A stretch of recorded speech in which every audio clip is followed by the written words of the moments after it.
Hi, I'm Sam, and this is Ella, the creator of this documentary.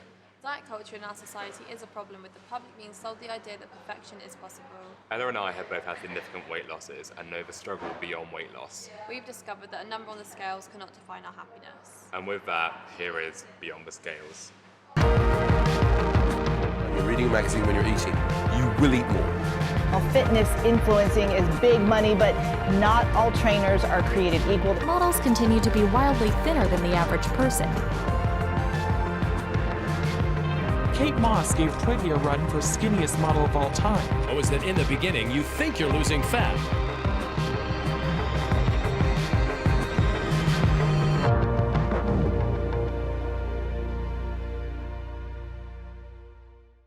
I am an accountant. I am half Chinese on my mother's side. I'm a massive nerd and gamer. Weirdly enough, my first word as a child was Sega, because my dad is a massive geek and he loves all of that stuff. I've also lost 269 pounds, which is just under 20 stone. I'm Stephen Box, and for the last 10 years, it's been my life's work to help other people with their fitness and their nutrition journey. I think it was always a case of, when I was much younger, I used to get picked on quite a lot and, sort of like bullied and things throughout that time. So I always then kind of had an association with, was it because I was small and all that sort of thing. So I've always been kind of on this pursuit to build muscle to the point where I can kind of look like the vision that I have in my head, basically. I got bullied for my weight, so therefore I started becoming more aware of it, because I wasn't aware of it when I was in my younger years, because everyone treated me exactly the same. No, I didn't get bullied for my weight. I didn't get bullied full stop until I moved schools, and then that was new kid on the block, you're fat. In that lead up to 23, I was going up and up and up, just like, because we'd moved out and I didn't have my mum or my sister or my dad telling me, oh, Ames, should you eat that extra portion? Oh, should you eat that much ramen? I lost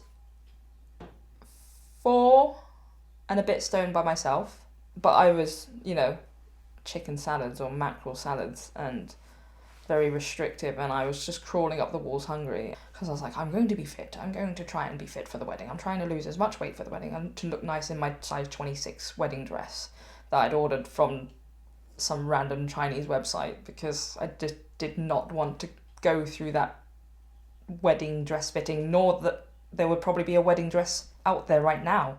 The media make it out to be your friend, or whether it is somebody, colleague at work, they're on the latest juice diet or the latest insert name diet, and it's all an absolute fad. And it is the biggest frustration that I have as someone that's dedicated their life to this whole thing, to study and do a university degree and go on, invested thousands into my CPD over the years. It is my biggest frustration that so many people are misled. Got married, best day of my life, and then got comfortable. I put on all the weight back over the space of, I want to say 2-3 years, just slowly gaining more and more, and I weighed 30 stone and 12 pounds, and I went home after my PT session and I cried to my husband and I said, never did I think that I would hit that 30 stone mark, let alone be on nearly 31. The repetition, the routine and the challenge in seeing myself become better and improve became an obsession, but one that was not like unhealthy. It was just a case of, right, I want to beat my bench PB today, or I want to be able to lift a little bit more on that, or I want to be able to perfect my form on this exercise, I want to be able to squat a little bit deeper. And I was surrounded by people then, as I went to things like university, I was surrounded by like-minded people, and it was kind of what we did. It was our social. It became absolutely everything for us was, when are we going to the gym today? I'm used to getting heckled. Like, it shouldn't have to be used to it. I'm used to it. I couldn't go out to the mall without getting a look or a comment. I didn't like going out to eat because they'd be like, oh, look, the fat person's eating. God forbid. In a 45-minute journey from college to home via the bus, I had one van that rolled down their window and had 3 men shout very horrible things at me about fat bitch, etc. The buses that were going past, there was one lady on the bus that got her phone out to take a photo. What I thought was College Green behind me, so I moved to the side, phone followed. 50 steps later, another car with 2 girls in there, probably like, I want to say 19, 20 years old, rolled down the window, fat C-word. Kids these days, they go on Instagram and they'll see someone, take a selfie and how much they weigh, or they'll open up a magazine and there'll be the most incredible looking photoshopped images of, fitness models or fashion models. And what someone's not saying to you is how the whole thing works. I'm not fat, I'm not thin, that number doesn't define me, it doesn't make me the person I am today. All those other things do. Can I set a goal? Can I become better? Can I become more patient, more resistant to change? And all those other aspects, that's who defines me as a person, not the number. That's just a measurement. I messaged my sister and I said, I've just had the worst day. Like, I've just had so many people just throw me so much shade. It's ridiculous. So she came over and she said, you do realise that if you wanted an out, Mum will be happily paying for your surgery. I've been thinking about it for years, but I was like, do I want to commit? Because that is a hell of a commitment right there. And I was so scared that, I might die on the table or something. My surgeon was so lovely. He explained everything. He said, basically, we will remove 80% of your stomach, including the hunger hormone, which sits in the pouch bit called ghrelin. And he says it will all get removed, and you basically end up with this effectively like a banana for a stomach. And you will be able to eat small portions, little and often, and be on your way. You'll be on vitamins and iron supplement and calcium for the rest of your life, but, I will pick that any day of the week to being nearly at death's door. Is it easy? No. Is it simple? Yes. Losing body fat is simple. How you go about it is very, very challenging, especially, like I said, with the amount of confusion out there and so much misinformation. Should you go keto? Should you do fasting? Should you eat carbs after 6? Should you only eat while the sun's up? You name it, it's out there. And unfortunately, what no one really says is how it works. But once you understand how your body burns calories, where calories come from in terms of the energy that you put in, and how you go about then setting up a diet so that you can stick to it, enjoy it, and do it for the rest of your life, that is quite simple. I've relearned how to eat to nourish myself, because I went back to the gym on the 8th week from surgery. The lower weight I got, I was able to incorporate being able to use the rowing machine, then the treadmill, then the bike, and once I was on a roll and I started seeing myself shrink, it was crazy. I was like, I've never seen this. I've always been big.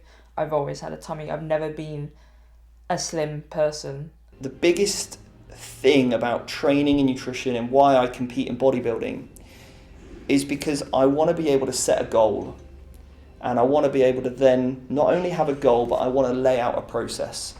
And every single day I want to get up and I want to do the process. And when I've completed that process, it doesn't matter what I look like at the end. I wouldn't see anyone. I would literally, in the first year to 2, if you didn't come to the gym with me, you didn't see me. It was obsessive. My sister said to me, she was like, I feel like if you don't make time for me unless I make time for you to come to the gym. Because I was just so focused on losing the weight, because I was so worried that if I stopped, I stopped. I'm supposed to fuel my body, not fuel whatever I think should be on the scale. I was just starting to obsess too much about what was there and not realising that it was affecting my workouts, it was affecting my mental health, trying to stay at this lowest weight that I've ever got to, when I know for a fact now that your lowest weight isn't maintainable. Your body levels out. When it comes to promoting the latest, weight loss shake, because they've I've been on this such and such shake for the last 3 days and I've dropped 2 pounds. great, they probably just did a big poo. And because nutrition, or the nutritionist, is an unprotected title, anyone and their mum can call themselves a nutritionist. I won't name any diets, but there's plenty of weight culture clubs that you can go to, and unfortunately they're not giving any education at all, and they're not trained by professionals. My journey began into therapy in about 2010. Initially, I worked within agencies, and then latterly, so in the last few years, I've got my own private practice now. I have my undergraduate degree in psychology, and I'm now doing my master's in psychotherapy. In order to kind of cut back on using the scales to define our happiness, it's really important to make sure that we have other ways of measuring our success. I believe that the best way to achieve that is to set realistic, achievable goals over a decent and realistic amount of time. And yes, the scales are definitely going to form part of that journey, but it's about kind of looking at what you're doing, what your practices are, whether the way that you use your scales are setting you up for a good day and a day full of self-esteem or a day full of self-loathing, for example. So yeah, while the scales might be part of it, you've got to make sure that you're doing other things, attending to your physical and your emotional needs every day, prioritising yourself where you can, and maybe just using the scales a little bit, cutting back on that and making them just part of it and not all of it. You cannot prioritise a healthy mind over a healthy body or vice versa. In my mind, they're not disparate, they're joined. It's a holistic approach. It's about prioritising yourself as a whole. We know that negative thoughts impact us in physical ways, and we also know that physical illness or pain or lack of sleep, for example, impacts our mental health. So they're joined, they're connected, and we need to start viewing ourselves as in that way. We prioritise ourselves emotionally, mentally, and also physically, and then we can begin to move towards a sense of well-being when we look after ourselves in its entirety. Like, I definitely was still full of fat, but I noticed that things were starting to get saggy. I started being a bit more flappy and a bit more creasy in areas that I wasn't used to. From someone who was like running all the time and going to the gym to not being able to like walk very much, and like when I did, I was hunched over and I was just feeling so swollen and so just useless. It was hard, and I was getting infections in my belly button as well from one day I didn't shower. It just got to that point where I was like, I can't deal with this every day for the rest of my life. It was one of the hardest things I've ever done, having skin surgery. That really fucking hurt is all I can say. I did not expect it to be as painful as it did. So with the fleur-de-lis, it's they cut you down the middle and also across to get in everything from the sides, and as you can see here, this is where all the action happened, of where my 5 points joined up and then didn't want to heal. And yeah, it goes all along to here and all along to here and as far up to here, and he just like got so much in one fell swoop, so I'm quite happy with that. But I am left with still a lot of top skin, which he will address in the next surgery, where I'll get cut underneath each breast and then pulled up and to the middle as well. Running for the first time after I had it removed was the best feeling in the world, because I didn't have myself applauding. I teach people about how the scales actually work, okay, because so many people come to me and they've got such a negative view on the scales that they've either been told don't weigh themselves, or they've been told that they should weigh themselves, or whether they should weigh themselves just once a week and they should never do it every day, or other people have told them to do it every day. There's so many opinions on it. It's just a measurement. That's all that is. It's just a measurement. When you understand, when you step on the scales, you're not looking at how fat you are, you're just looking at your relationship with the scales. Nowadays I'm like, well, the scale says one thing, I know for a fact, but I feel pretty lean, so, and I've done a lot of work, so I'm not going to listen to the scale, so I'll weigh myself once a week now, as opposed to weighing after a poo, after a pee, after like a 2-hour run to make sure that you have no water left in your body, sort of thing. It's awful. Your life can't always be about losing weight, because what's the point? Otherwise, this is a marathon, not a sprint. Can't spend your entire time going, I need to lose like this 1 pound because it's going to make me happy. It's like, is it going to make you happy or is it going to make you obsess? I do think the scales do help if you know how they work. If you don't, spend a little bit of time realising and understanding how your body changes in terms of its weight, what your body weight is made up of, and then also put in a plan of action on how you're going to use that data appropriately. What I've gained from weight loss has made me happy. So I've made loads of friends, more friends than my body has room for. I am able to do things that I never thought I'd do. Like, I remember watching on my Facebook loads of people doing the Bristol 10K, loads of people doing this, and I was thinking, I'll never be able to do that. That's never a thing that I can do. And now I'm doing it for the 2nd year in a row. I'm so excited to do it. I remember starting the Couch to 5K in 2017 April, and I was thinking, maybe one day I could do that. And yeah, last year I did it for the first time with all the skin, and that fucking sucked. And then this year I'm going to do it without the skin, and my goal is to get a less time than last year, because I don't have 9 pounds of skin holding me back, so I'm kind of excited about that. But yeah, just all the things that I can do now is what I'm happy about. Not the weight that I am, it's the fact that I'm not impeded by my size.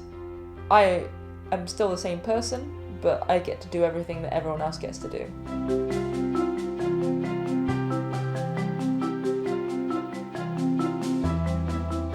I did this last year. It was hard, but I did it. This year, I feel like it might not be as hard. Like, I've got the training. I have loads of friends on the track who's here today to cheer me on, to cheer everyone on. I've got my family here. If I see them, that's going to be like the extra rush for me. I'm just so excited to show myself what my body can do now.